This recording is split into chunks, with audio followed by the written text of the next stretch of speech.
Well, good afternoon my YouTube friends, it's Margaret again from M.E.s Orchids, and it's feed day. Well, I feed every day, and this is the type of container that I feed in, and I've made up my own mix. I make up my own mix all the time. I'm one of those that I don't follow exact measurements, but I do try and keep within a parameter, and the parameter I try and keep within is a TDS of 200. Sorry about that. The last few days I've not used any water out of the water butt because we've not had any rain, and I need to reserve that for the Phragmipediums.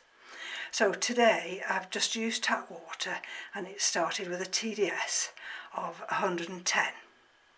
Then I've used the calcium, 42, the nitrogen 34, and the seaweed extract 23. So that brought me up to a TDS level of 209.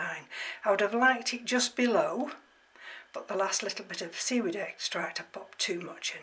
But it's only 209, so I don't worry about that. And that's the mix that I use. And there's the organic seaweed, and that is the nitrogen feed. And sometimes I will not have the seaweed extract, and I'll use an NPK solution that's already mixed, or I may just use some Epsom salts. Right, I've just come back into the grow room, and because I've opened and shut the door a couple of times, the humidity's gone down to 79. It was 81, and we've got a temperature of 24.6, and it looks as though we could have rain on the way. And you'll see those big round plastic containers there.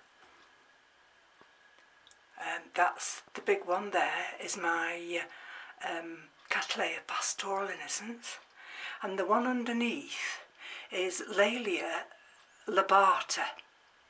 That's the one that I had in the scrunchy ball, if you remember, and I had a new growth started here. Don't know whether you'll see that. And anyway, it was all entangled in the scrunchy.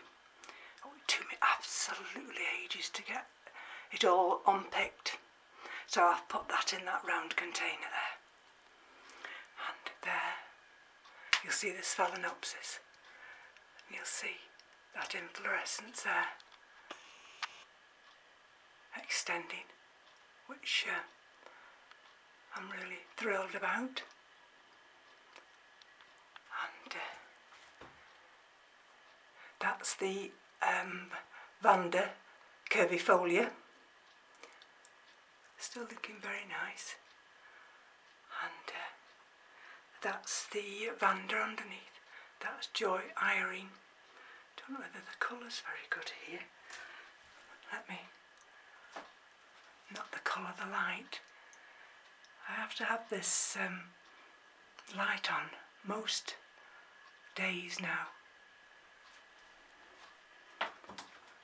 Never mind.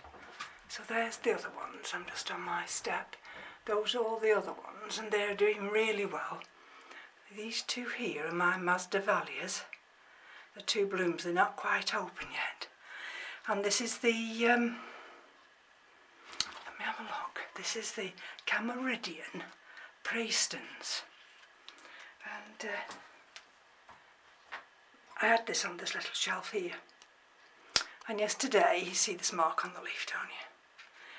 And I thought this was a leaf, this here. And I touched it, just going to pull it off. And I don't know what made me stop, because then I suddenly realised, oh my goodness, it's an actual flower. Now, this has flowered once for me. I think I originally bought this from Burnham's. So all this intensive feeding is actually making such a dramatic difference to all the plants. Oh yes, look at that. I don't know whether you'll see the stripes there. This is supposed to be long striped yellow. Very unusual that. You can see the stripes coming already. Anyway, so let's just take you over here. Those are of course the phalaenopsis that I have recently remounted. Just over there, so they're doing fine. And I've just had to do a little bit of manoeuvring again. I'm always manoeuvring, and I don't know if you'll see with this light, but this one here, this Vanda, wait, I think it's better this way, I think, is Vanda Adisac Happiness. And you can see what I've done with them. Especially this one. I took a couple of the bottom leaves off because they were in those rigid little plastic containers, and the roots, some of the roots were getting stuck. So I thought, well, I'm not having this. And I got these 3 hangers. I've just put a little bit of well, it's just a little bit of cloth. It's like a cotton, because I thought, well, it's it'll allow the sphagnum moss sits on that, so it won't fall through every time I come to water it. So I've done that one with that one. This is the other one, and this is you won't see that, Kultana Gold by Dr. Anek. And the same. One of them I've actually sat on a piece of cork, but like I say, it's just got a piece of wood through there just to hold it level. And so that's that one. And then this is, I don't know if you'll see this one, which is the best way to do it. This is Vanda Kultana Gold by Robert's Delight, number 11. And likewise, it's got some lovely roots developing there. And they're sat in the window.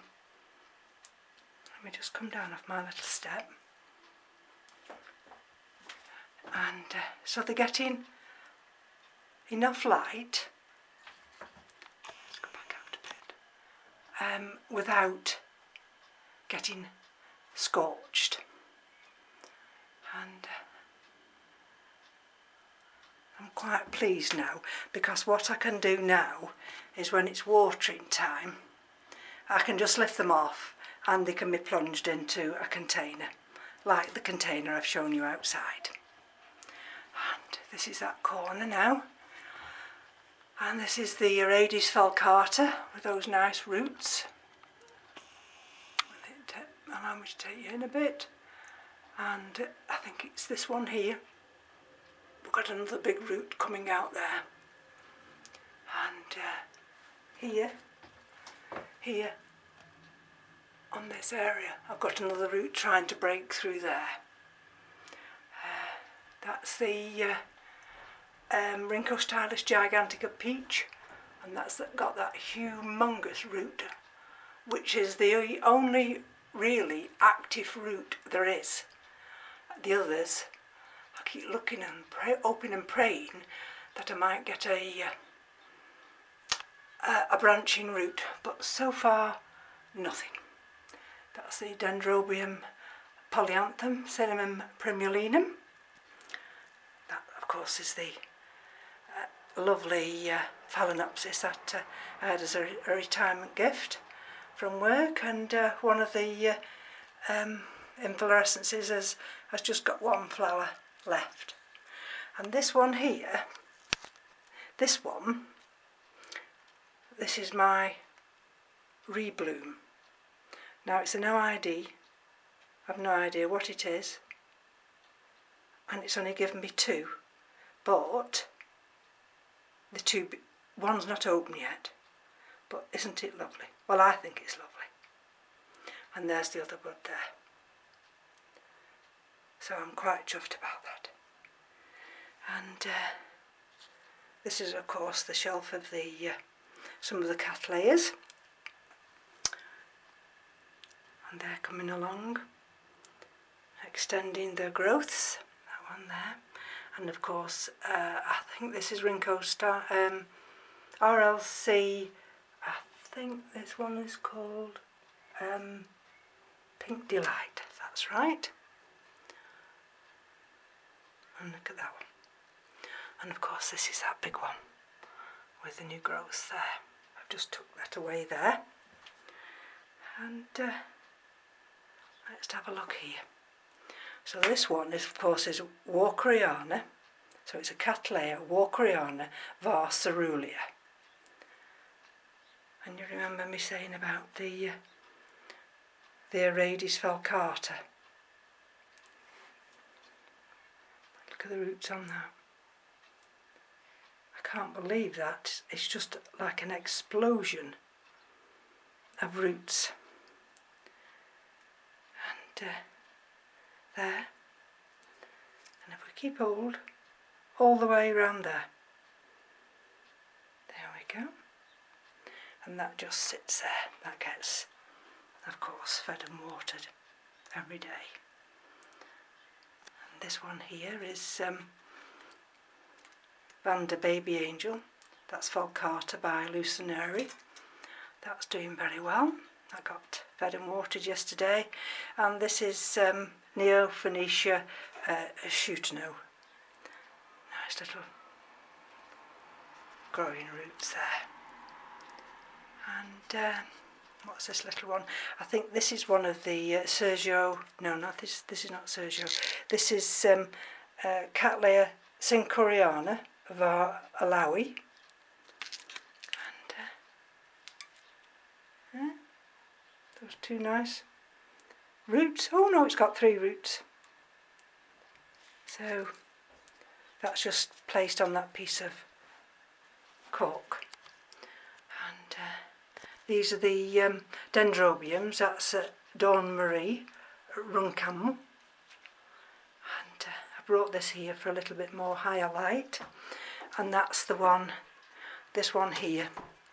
And that's Dendrobium famosum Myanmar.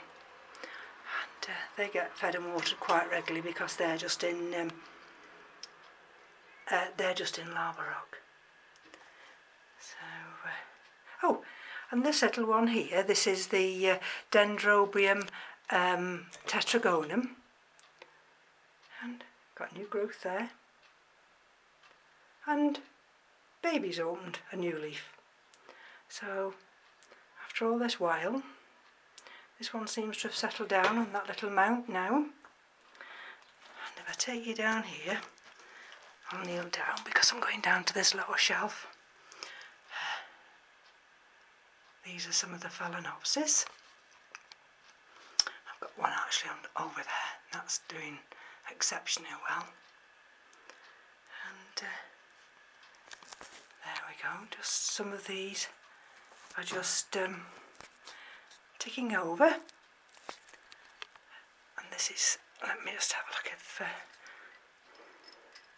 I was looking at this one yesterday, and this is Phalaenopsis Chia E. Yinlin. And at last, can you see? At last. Oh, just to see a root starting to develop. This is a bit like, if you remember, Zorro. Zorro didn't want to transition, but this one here, that's the new leaf. I mean, this one's taken forever, and I've had to persevere and persevere to see if I could get it right, and hopefully now I've got that right. And the exciting news about this shelf down here is that, and you see, maybe you can't see down there, There. That's another spike. Well, that's the first spike of one of the three sisters. And I checked the other one yesterday, but that's not showing me any signs yet. But this one, you can see how big it is. Absolutely ginormous. And this one, when they do flower, the flowers last for absolutely ages and ages and ages. So the rest of the Phalaenopsis, even Caribbean Sunset there, they're all due to be watered in that bath of water. There's little Zorro there. So I'll lift myself up. Sorry about the jolting. And let's have a look. Is there anything else exciting that's happening, like spikes and unexpected things? I don't think so, not at the moment. If I look at this one here, and this is Bifrenara Sweet Lime. I don't know if you'll see that, because it looks as though it's next to a piece of fishing wire, but I've got a new growth there. Can't believe it. So since putting it on this mount, it's decided now to give me a new growth. That just sits there. Oops, it won't give me a new growth if I break it. Oh, I should just have to leave it there for a short while. Sorry about that. Let's see if it'll come back in focus now. And then this is Laelia autumnalis, and that's got some nice new roots developing there. And if we move along, as you can see, that's that new growth there. I've had to just move this on the Procatavolia. So we'll take you around this area. And then these are all the dendrobiums down here. They have to be fed and watered quite often. And everything, oh, that's a Pathiopedilum there.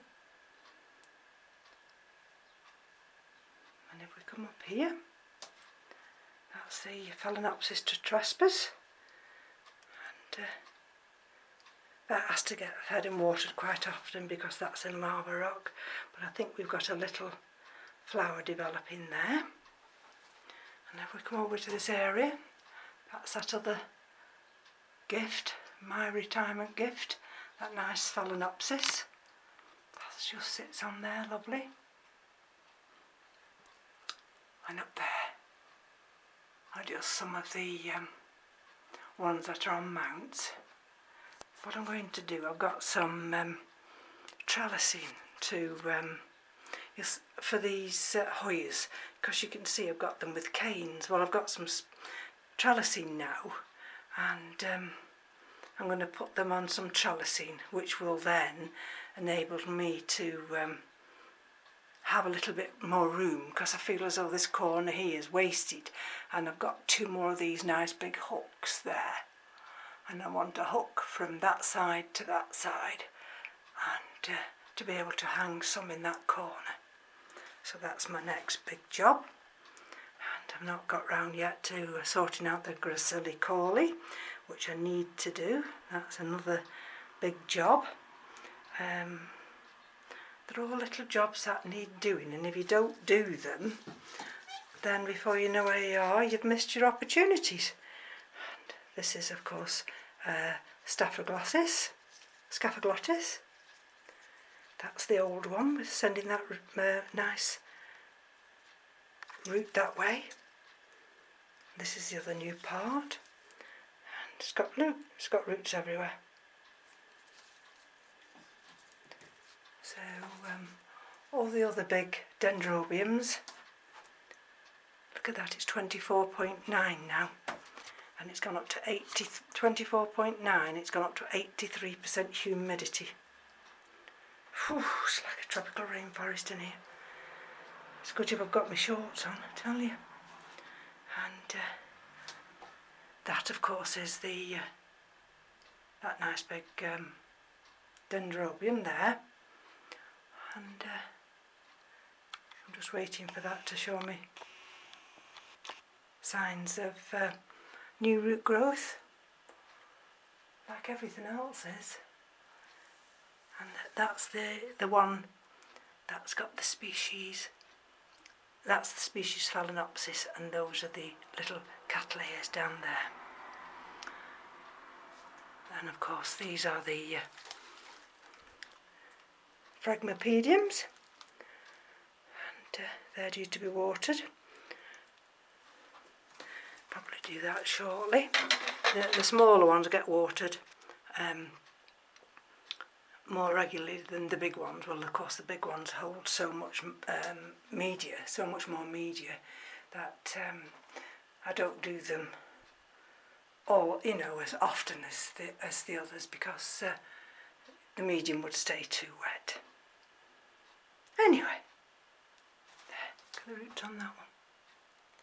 It's just, I just thought I'd bring you back just to show you how I do my mix for my orchids. Now, I don't follow any rule book.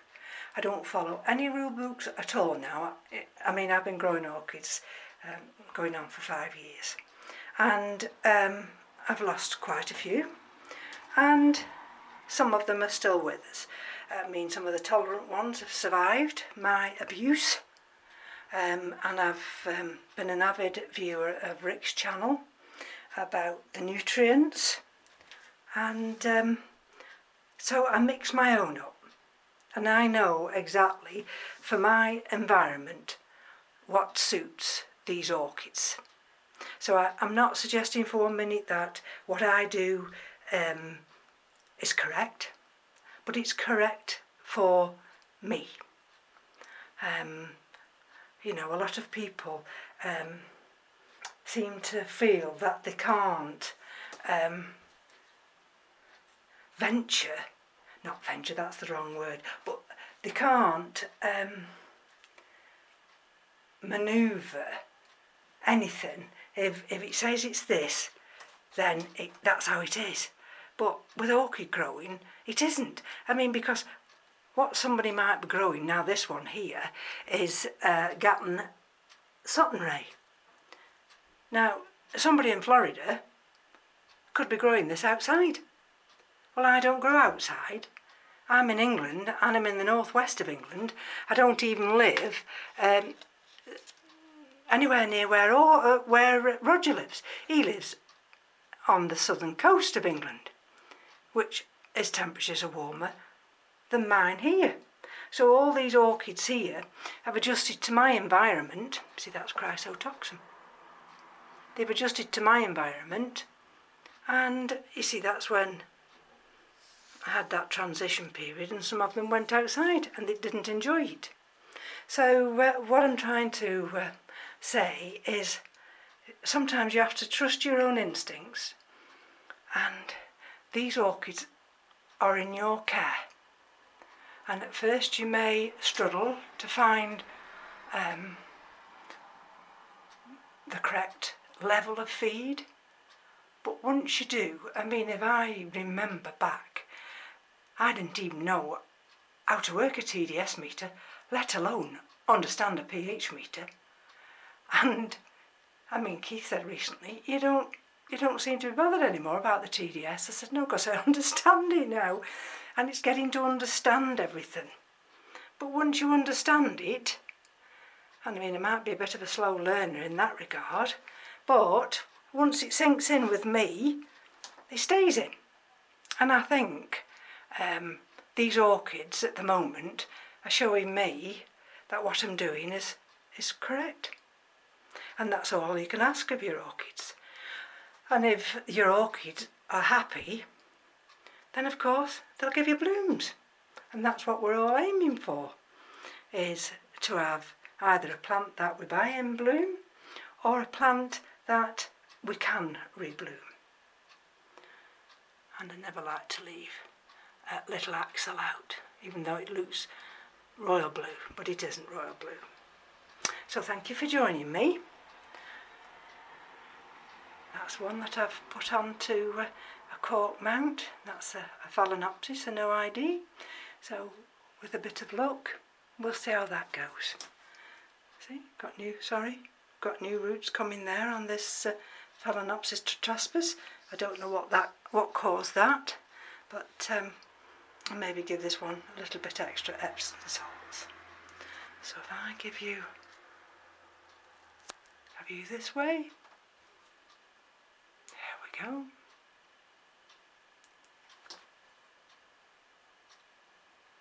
And I'll back up now. 25 degrees, 85% humidity.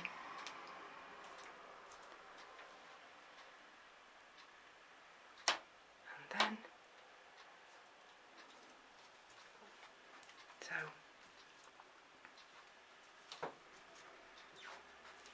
from me to you, thanks for joining me.